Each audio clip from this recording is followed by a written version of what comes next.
that. Hey y'all. Hi. So I'm kicking it today, okay? Like I was doing these last couple of lives. I have some seafood here today, and I'm gonna eat this today, okay? I know last time you probably couldn't see my food because I hope this don't cut this off. I hope my laptop don't cut off because I was acting crazy and didn't charge it. So I'm going to finish discussing Butterfly 2, I think we on. And I don't even know exactly where I left off at. So um I'm going to wait a minute. Nope, this ain't it. Okay. It went to a scene I wasn't ready for, but I think I left off with Issa about to meet up with Messiah about the whole shenanigans of him showing up from the dead 2 years later. So they met up at a place that they meet up all the time. Today I just have corn, potatoes, sausage. No sausage, I'm lying. I wanted some, but I didn't get enough from the grocery store. So but I just have corn, potatoes, shrimp, mussels is what it is. So I'm just chilling. Let me get myself comfortable. My air might be on in the background. If you hear it, just disregard. Act like ain't nothing happening. So he meeting up with Issa right now at the basketball court.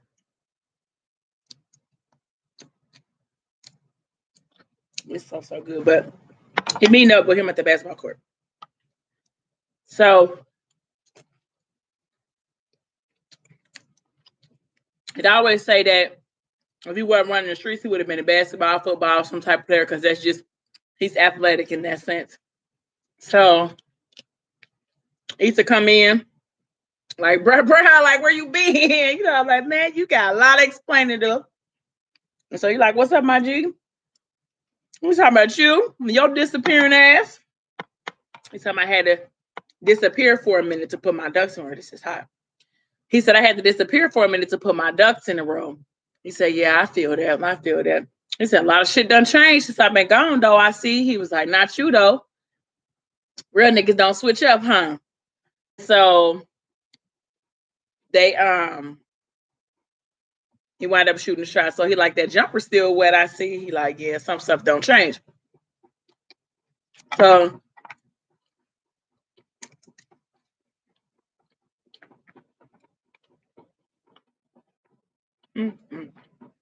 sorry, that was hot. But he said, I ain't missing no shots, buckets or bullets. He said, and I'm in the mood to shoot. He said, your man got me fucked up. Now, Issa knew that, if y'all hear this dripping in the background, please forgive me. It's this. But Issa knew that Messiah was summoning him to this place to talk about the stuff with Issa and the stuff with Messiah and Mickey.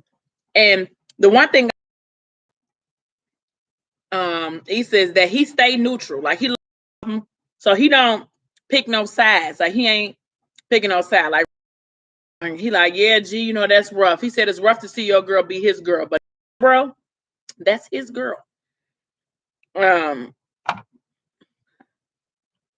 He said they've been on the heavy. He said, and it ain't even Meek style just to fuck with one girl, but he messed with Mo the long way because you asked him to, though. You told him to, my G. Like, this is the instructions that you gave him. He said, you got goals. You had to move how you had to move.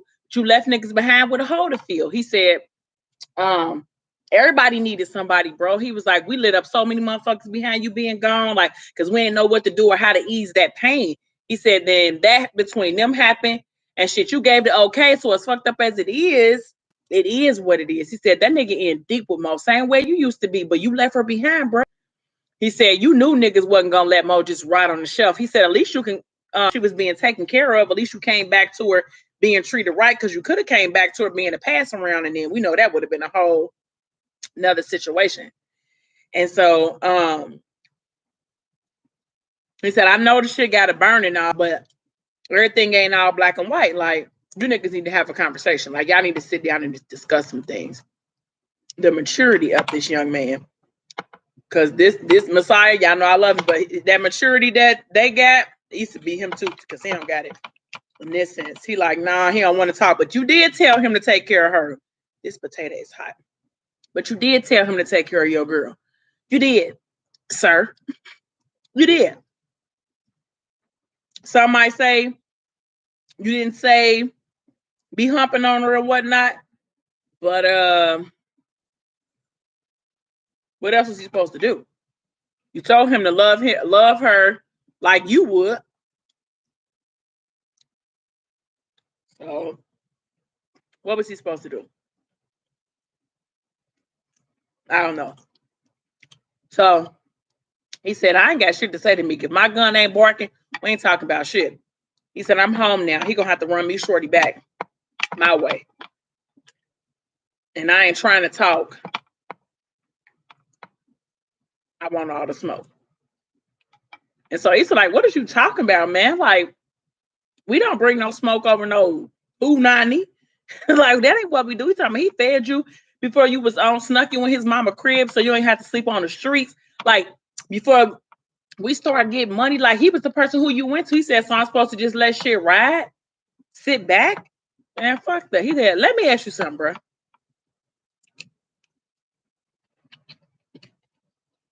Let me ask you something.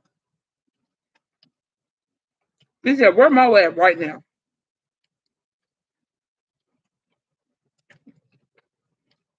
And the first Messiah got salty because he's like, if he asked him, he must know. And of course, Easton know because Amik knows. So he said, it ain't up to you, G. He said, it ain't up to Meek either, low key, for real. Like, it's really up to Morgan. And he said, that's why I don't choose females like Mo. He said, she a fucking nigga soul with the bullshit. He said, my bitch keep it 10 toes down. And it's saying, and if a nigga send me out of here, she ain't gonna fold. She ain't gonna need another nigga to see her through the shit, because she a soldier. Which he purping, because, man, Arya act tough, but she ain't all that tough. But I'm gonna let you have that. I'm gonna let you feel like that about your girl. Like, I ain't gonna. But Issa, like, no, that ain't it for Arya either. But he said she ain't gonna need nobody else because she a goon on her own. He was like, Mo, she's soft. Like, she fall apart. She needed strength. And you asked him to give him some. You asked him to give him some of his, and that's what he did. No, you probably didn't think he was gonna be back to see it, but you are. And it is what it is. He said the name right, and the name wrong because they thought you was gone. Gee, it's fucked up for everybody. I ain't falling out with my brothers over no girl, so I ain't hitting. He said I ain't falling out with some girls over some punani. I mean, with my niggas over some punani that I ain't hitting. So you niggas need to come to terms about what it's gonna be, because I ain't with it. I'm with Issa. Like, ain't nobody finna be in here arguing with you or him over her. Like, I'm not doing that. Like, I'm gonna stay neutral. I love both of y'all. When y'all figure it out, I'm still here. But I ain't about to be doing that. I ain't about to be fighting over Morgan. Nope. We not. So Messiah, of course, he knew that Issa was right. And he knew what he asked Mickey to do. He know it was him and Mickey, and he know what he asked him to do. So it wasn't like it was a surprise. The thing is, Messiah didn't expect to be alive to have to see him follow through with the plans that he thought was going to be good for her. He didn't think he was going to have to actually see it all happen. Hell, we didn't either. We thought he was good and gone, but he's not. He's back. And it's unfortunate because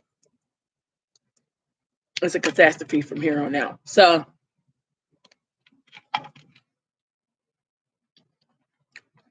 So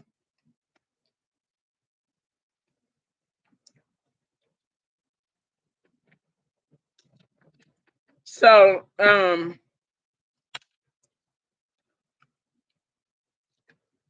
he said she gonna drown me, man. All this air in me, and it don't even reach my lungs without Shorty. Like I'm out here, and I'm about to drown without her. And so he told Issa, like, man, I'm out of here, but I gotta go grocery shopping. Grocery shopping and shit. He like grocery shopping. He talking about you don't cook. So what you going grocery shopping for? Talking about old domesticated ass nigga. Talking about condition to be me and back, I guess. He said ethics old lady is pregnant and she need help carrying the bags. He said, get with me, man. That's hot.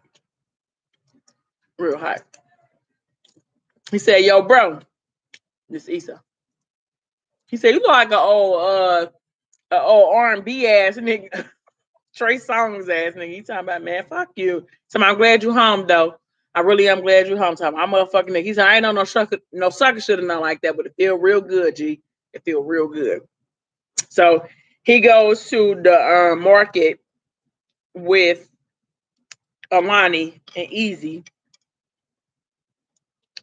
to pick up groceries for the house because Alani can't do it on her own. Wink, wink. She trying to bamboozle him into helping her do what she need to do. So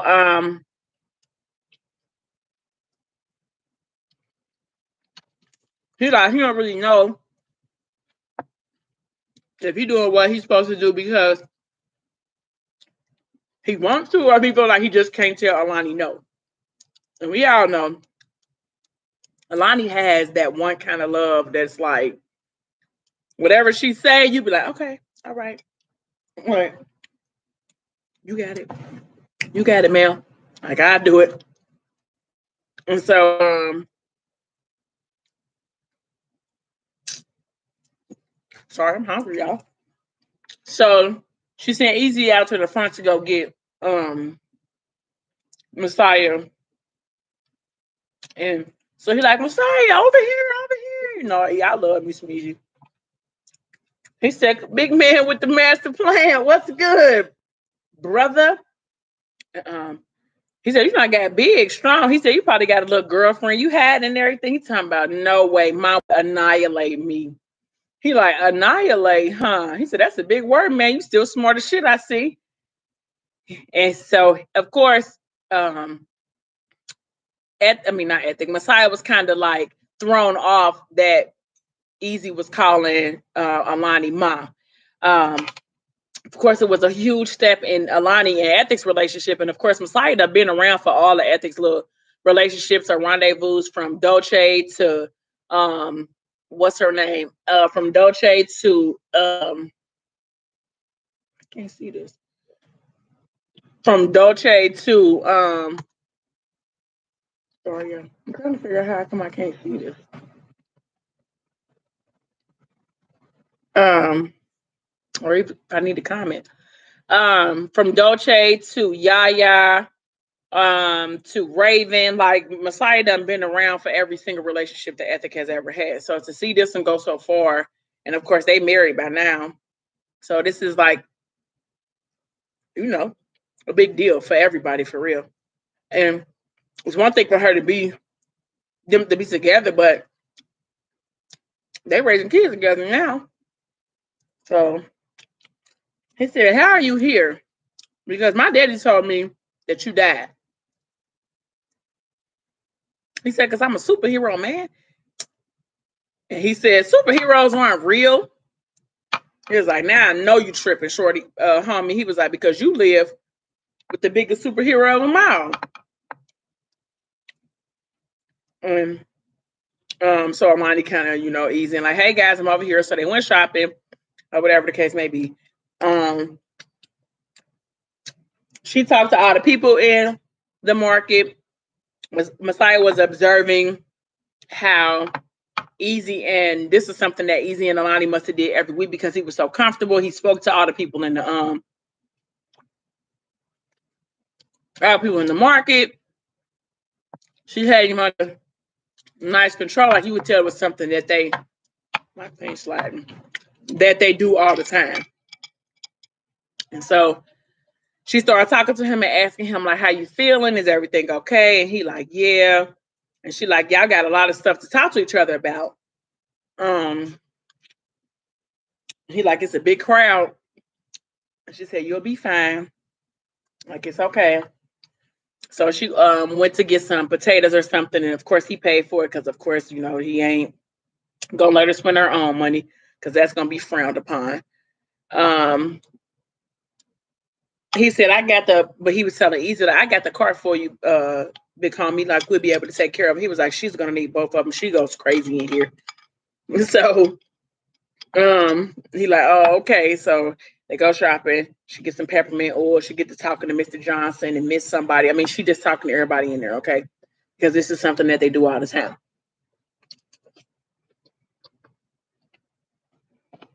So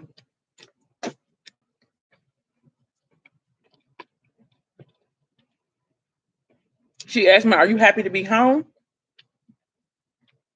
He said, happy isn't the word that I would use.